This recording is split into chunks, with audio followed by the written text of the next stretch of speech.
ඒ වගේම fast approval හම්බ වෙනවා වීසා වලට. ඉඳලා ගල් වෙනවා කියලා කියන්නේ. ඉතින් ඔය ඕවටම ගිහිල්ලා වංචා කරලා asylum දානකොට රටේ තත්ත්වෙත් නන්නත්තර වෙලා යනවා ඔය වගේ. එතකොට ඉතින් හොඳටම chance එක වැඩි වීසා එක අප්‍රූව් වෙන්න. අද කතන්දරේ ඔන්න සුභාරංචියක්. ඒ තමයි ලංකාවේ ඉඳලා ස්ටුඩන්ට් වීසා ඇප්ලයි කරන අයට ඔන්න සහනයක් ලැබිලා තියෙනවා. විශේෂ සහනයක්. ඒ වගේම ඒ කියන්නේ වැඩේ ලිහිල් වෙලා තියෙනවා. ලිහිල් වෙලා තියෙනවා. ඒ ගැන තමයි අපි කතා කරන්න යන්නේ අද.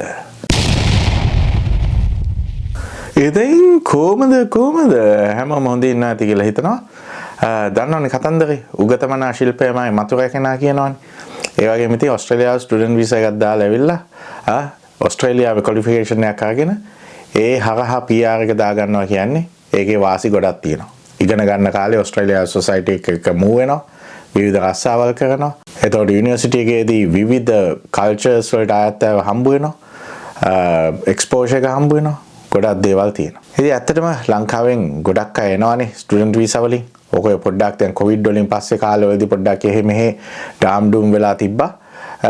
ඊට පස්සේ ආර්ථික අවපාතකව මේ හින්දා පොඩ්ඩක් ලංකාවේ දේවල් ලෙවල් එක පල්ලෙහාට වැටලා තිබ්බා. ඒක සුභාරංචිය තමයි ලංකාව මේ විදිහට ස්ටුඩන්ට් වීසා වලදී බලන කැටගරයිස් කරන රටවල් කැටගරයිස් කරලා තියෙන ලෙවල්ස් වලින් level 2 ඉඳලා level 1 වලට ඔන්න අප්ග්‍රේඩ් වෙලා තියෙනවා.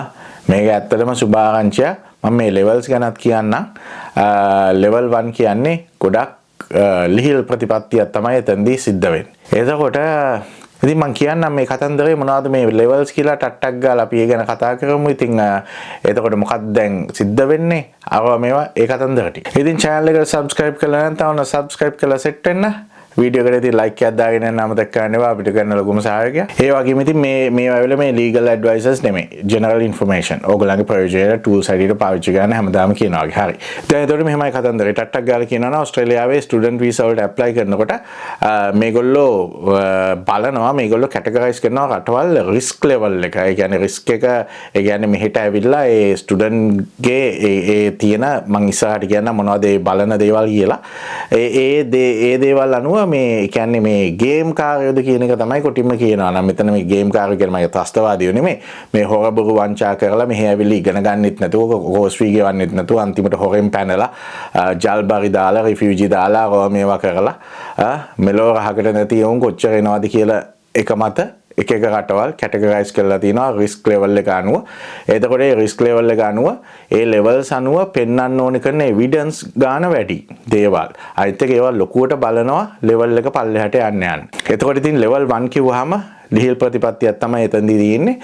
අවශ්‍ය කරන රික්වයර්මන්ට්ස් හැබැයි ඒවා හුඟක් ලිහිල් හුඟක් වෙලාවට යුනිවර්සිටි එක දැන් යුනිවර්සිටි එක අනුවත් වෙනස් වෙනවා. යුනිවර්සිටි එකට කියන්න පුළුවන් ඉංග්‍රීසි ටෙස්ට් එක මේවා ඒ දේවල් ලොකුවට නැත්තම් ඇවිල්ලා ඉංග්‍රීසි කෝස් එක කරන්න එක දේවල් එහෙම ඔප්ෂන්ස් තියෙනවා. එතකොට ෆයිනෑන්ෂල් ඩොකියුමන්ට්ස් මේවා ඒ කියන්නේ හොරබුරු වංචා කරන්න බෑ.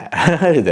ඒවා ඇවිල්ලා නිකන් රිජෙක්ට් කරන්නම බලන සීන් තියෙනවානේ. අර ඒ වගේ එච්චර දරුණු සීන් එකක් නෑ. එතකොට level 1 ඉන්නකොට. ඒක ගොඩක් හොඳයි ඒ level එක. ඉතින් ආයි කියනවා level 1 කියන්නේ low risk. එතකොට paper work එහෙම අඩුයි අනිත් ඒවා එක්ක compare කරලා බැලුවාම ඒ වගේම fast approval හම්බ වෙනවා visa වලට. level 2 වල එතකොට medium risk. එතකොට level 1 වලට වඩා ගොඩක් paper work අරවා මේවා evidence ඒවා පෙන්වන්න ඕනේ. ඒ විදිහට risk level එක එතකොට medium.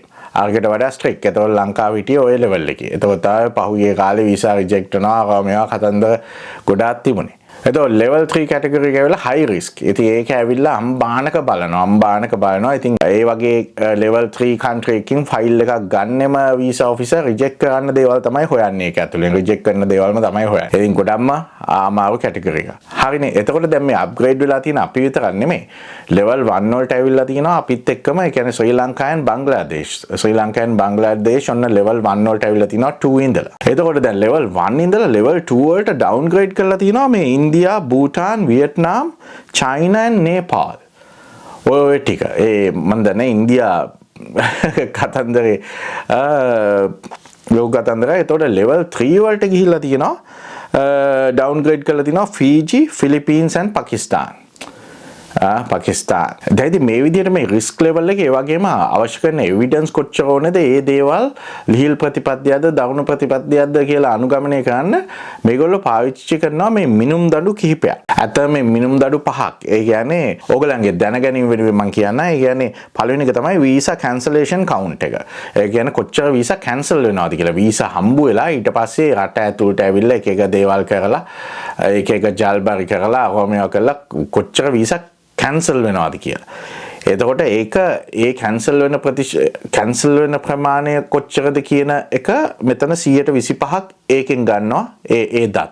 එතකොට මෙතනින් මේ වැඩිම බර තැබීම ගන්න මේගොල්ලෝ 140ක්ම මේ කැල්කියුලේෂන් එකට මේ ඒ ෆ්‍රෝඩ්ස් වංචාව. ඒ කියන්නේ ව්‍යාජ ලිපිලේඛන හදලා එක බොරු බයිලා අරෝමියා කරලා ඒ හරහා වීසා රිජෙක්ට් වෙලා රිෆියුස් වෙලා තියනවාද කියලා කොච්චර වෙලා තියනවාද කියන එක ගන්නවා 140ක්. ඊළඟට 10%ක් ගන්නවා කොච්චර මේ අද රිෆියුසල්ස් කියලා තියෙනවා. ඒ කියන්නේ වංචා නොවන වංචා නෙමෙයි එක එක දේවල් හරියට ෆිල් කරලා නැතුව ඉදිරිපත් කරන්නේ නැතුව එක එක දේවල් හින්දා වෙන දේවල් ඒ වගේ කොච්චර වෙනවද කියන එක බලනවා. 10%ක බර තැබීම. ඊළඟට 15%ක බර තැබීමක් ගන්නවා මේ ස්ටුඩන්ට්ස් ඕවර්ස්ටේයින් කියලා. ඒ කියන්නේ වීසා එක එක්ස්පයර් වුණාටත් පස්සේ කොච්චර කාලයක් විශේෂයෙන්ම දවස් 28කට වඩා කොච්චර පිරිසක් ඉන්නවද කියලා අදාළ රටේ ඒ විදිහට ඒ විදිහට ඒ කියන්නේ ඉතින් ආගමන විගමන නීති කඩ කරලානේ වීසා එක්ස්පයර් වෙනකොට එක්ස්ටෙන්ඩ් කරගන්න නැතුව රටේම ඉඳලා ගල් වෙනවා කියලා කියන්නේ ඒ වගේ එක එක දේවල් ජල්බරි ඕවා කරන ඕවර්ස්ටේයින් කොච්චර අය අහුවෙලා තියෙනවද කියලා ඒ අදාළ රටේ ඊළඟට 10% බර තැබීම තමයි මේක මේ ස්ටුඩන්ට් වීසා ඇවිල්ලා ස්ටඩි කරලා හරි ස්ටඩි කරන්නේ නැතුව හරි කොච්චර පිරිසක් මේ ඇසයිලම් ඉල්ලලා තියනවාද කියලා රෙෆියුජි කියන්නේ ඒව දාලා තියනවාද කියලා. ඉතින් ඔය ඕවටම ගිහිල්ලා වංචා කරලා ඇසයිලම් දානකොට රටේ තත්ත්වෙත් නන්නත්තර වෙලා යන ඔය වගේ හේතුවක් නැතුව ඇසයිලම් දාන්න ගියාම තේරෙනවනේ ඒව ඔක්කොම මේ මොනිටර් කරගෙන තමයි ඉන්නේ.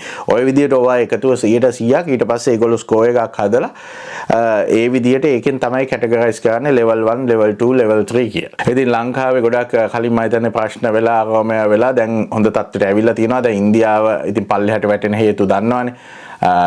ඉන්දියාව ඉතින් චයිනා හැම ගත්තාම ලොකු පිරිසක් එනකොට ඉතින් මේ වගේ දේවල් සිද්ධ වෙන තියෙන chance එකත් වැඩි ඉතින්. ඉතින් දැන් මේ විදිහට මේ රටවල් කැටගරයිස් කරලා තිනවනේ level 3කට ඒ විදිහටම ඉන්ස්ටිටියුට්ස් ඒ කියන්නේ දැන් උගන්වන ආයතන යුනිවර්සිටි TAFE එතකොට එක එක කොලෙජස් ඒවත් මේ විදිහට කැටගරයිස් කරනවා මේ විදිහට. මේ කියන්නේ ඒවට එන අයගෙන් අර මං ඉස්සෙල්ලා කිව්වේ ලයිස්තුවක් පහක් ඒ එන අයගෙන් ඒ වගේ කොච්චර ප්‍රතිශතයක් කොච්චර කට්ටියක් එහෙම වෙනවද කියලා බලලා ඒගොල්ලන්වත් දානවා 1 2 3 කියලා. එතකොට ඒ වගේ නම් ලිස්ට් එකක් පබ්ලික්ලි මේ ප්‍රකාශයටපත් කළා නෑ මට. ඒ කියන්නේ අපිට බලාගන්න උනට අවශ්‍ය කරන ඒජන්ට්ස්ලාට අර එහෙම ඒවා ගන්න පුළුවන්ලු රික්වෙස්ට් කරලා ඒ විදිහට තමයි සයිට් එකේ තියෙන්නේ. මම හිතන්නේ මේක ලොකුවට දාලා තිබ්බේ නෑ හෝම් ඇෆෙයාර්ස් එකේ. එතකොට ඔයා ඇප්ලයි කරන ඔයා ස්ටුඩන්ට් වීසා ඇප්ලයි කරන අදාළ ආයතනයත් ඔයාගේ වීසා එක කෙරේ බලපානවා. ඉතින් level 1 කියන්නේ හොඳ reputed universities TAFE ඒ වගේ දේවල්.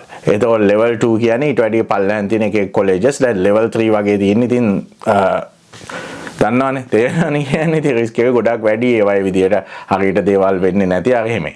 එතකොට ඉතින් දැන් level අපේ ලංකාව දැන් level 1 ඉද්දී ඉතින් level 1ම ඉන්ස්ටිටියුට් එකකට ඇප්ලයි කරාම ඉතින් එතකොට ඉතින් හොඳටම chance එක වැඩි වීසා එක approve වෙන්න. ඉතින් ඔයගොල්ලෝ ඇප්ලයි කරනවා නම් ඔයගොල්ලෝ ඒජන්ට්ස්ලව කන්සල්ට් කරලා එහෙම දේවල් කරද්දී ඕවා ගැනත් අහන්න මොකද්ද level එක අරව මේවා කියලා. ඉතින් මෙහෙමයි ඉතින් දැන් ස්ටුඩන්ට් වීසා මේ ඔයගොල්ලෝ එනවනම් අපි කලිනුත් කිව්වනේ ඔයගොල්ලෝ හොඳට රිසර්ච් check කරන්න ඔයගොල්ලන්ගේ පැත්තේ රිසර්ච් check කරන්න ඔයාලට කවුරු හරි කියන දේවල් ඔයා මේ කෝස් එකට යන්න මේ කෝස් එකට යන්න කිව්වම අනේක නෙමෙයි.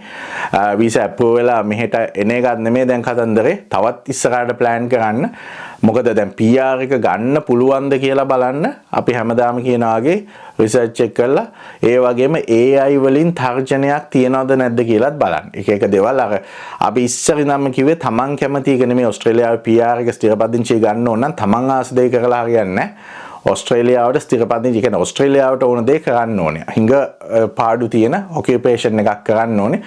මේක ටාගට් කරන්නේ ඔයගොල්ලෝ ස්ටුඩන්ට් වීසා නම් PR එක ගන්න ස්ථිරපදිංචි ගන්න. ඊට පස්සේ ඒක ගත්තට පස්සේ ඔයාට ඕන දෙයක් කරගෙන ඉන්න පුළුවන්. ඊට පස්සේ ඔයාට ඕන දෙයක් ඉගෙන ගන්නත් පුළුවන්. මොනවත් ඕනේ නැත්නම් සෙන්ට්‍රල් ලින්ක් එකෙන් කාලා හරි ඉන්න පුළුවන්. ඒ ඔක්කොම ප්‍රශ්න එතනින් ගොඩාක් දුරට විසඳනවා PR එක. ඒතකොට ටාගට් කරන්න PR එක. තමන් ආස දේවල් පස්සේ ඉගෙන ගන්න පුළුවන්. මොකද තමන් ආස දේ මෙහෙකට ඩිමාන්ඩ් එකක් නැත්තම් වැඩක් නෑ. ඒකයි කතන්දරය. හරිනේ. ඉතින් අපේ Facebook page එකටත් ඔන්න සෙට් වෙන්න.